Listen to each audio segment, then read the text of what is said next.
నల్లగొండ పట్టణంలో అమానుష ఘటన చోటు చేసుకుంది. నడి రోడ్డుపై ఓ ప్రయాణికుడు డ్రైవర్ను చితకబాదాడు. ఆగ్రహంతో అందరూ చూస్తుండగానే విధుల్లో ఉన్న డ్రైవర్పై దాడి చేశాడు. డ్రైవర్పై దాడి చేసిన వ్యక్తిపై చర్యలు తీసుకోవాలని ప్రయాణికులు డిమాండ్ చేస్తున్నారు. స్థానిక సీసీటీవీ దృశ్యాలను పోలీసులు పరిశీలిస్తున్నారు.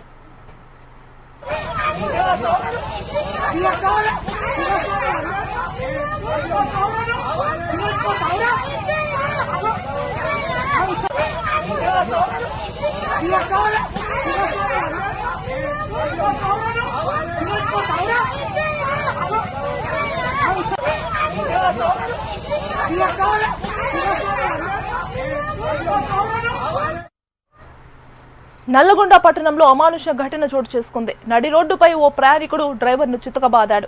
ఆగ్రహంతో అందరూ చూస్తుండగానే విధుల్లో ఉన్న డ్రైవర్పై దాడి చేశాడు. డ్రైవర్పై దాడి చేసిన వ్యక్తిపై చర్యలు తీసుకోవాలని ప్రయాణికులు డిమాండ్ చేస్తున్నారు.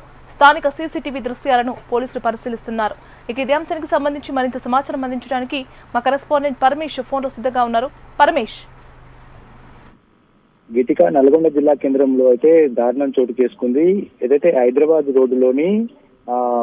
రోడ్డులో గల పల్లెవెల్లి బస్సుకు సంబంధించినటువంటి డ్రైవర్ అయితే ఒక ప్రయాణికుడు దారుణంగా కొట్టినటువంటి ఘటన అయితే ఆలస్యంగా వెలుగులోకి వచ్చింది. దీనిపై అయితే ప్రయాణికులు అయితే తీవ్ర ఆందోళన కూడా చెందినటువంటి పరిస్థితి ఉంది. ఏదైతే బస్సు ఆపలేదనే కారణంతో అయితే డ్రైవర్ ను విచక్షణారహితంగా కొట్టినటువంటి ఘటన అయితే ప్రయాణికులు తీవ్ర ఆగ్రహాన్ని వ్యక్తం చేస్తున్నారు. ఏదైతే ఇప్పుడున్నటువంటి పరిస్థితులలో బస్సులకు సంబంధించినటువంటి డ్రైవర్ల మీద నిత్యం ఎక్కడో ఒక చోట దాడులు జరుగుతున్నాయి, ఉద్యోగ భద్రత లేదని చెప్పేసి ఒకవైపు వీళ్ళు ఆరోపిస్తున్నటువంటి పరిస్థితిలో ఇలాంటి ఘటనలు జరగడంతో అయితే ఇటు ఆర్టీసీకి సంబంధించినటువంటి ఉద్యోగులు కూడా తీవ్ర ఆందోళన వ్యక్తం చేస్తున్నటువంటి పరిస్థితి ఉంది.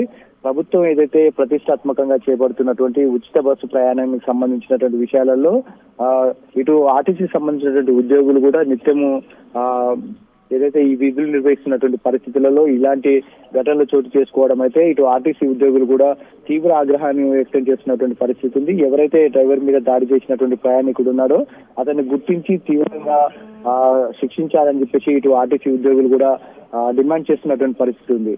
ఏదైతే స్థానికులు సూచించినటువంటి దాని ప్రకారం డ్రైవర్ ఏదైతే స్టాప్ సంబంధించినటువంటి ఉంటుందో అక్కడే ఆపుతాను, వేరే చోట్ల ఆపనని చెప్పేసి చెప్పడంతో అయితే ఒక్కసారిగా సీట్ లో ఉన్నటువంటి డ్రైవర్ ని కిందికి లాగి విచక్షణ రహితంగా దాడి చేయడము, అక్కడే ఉన్నటువంటి కొంతమంది కూడా అడ్డుకొని విడిపించడంతో అయితే తీవ్ర గాయాలు కాకుండా ఉందని చెప్పేసి అయితే స్థానికులు చెప్తున్నటువంటి పరిస్థితి ఉంది.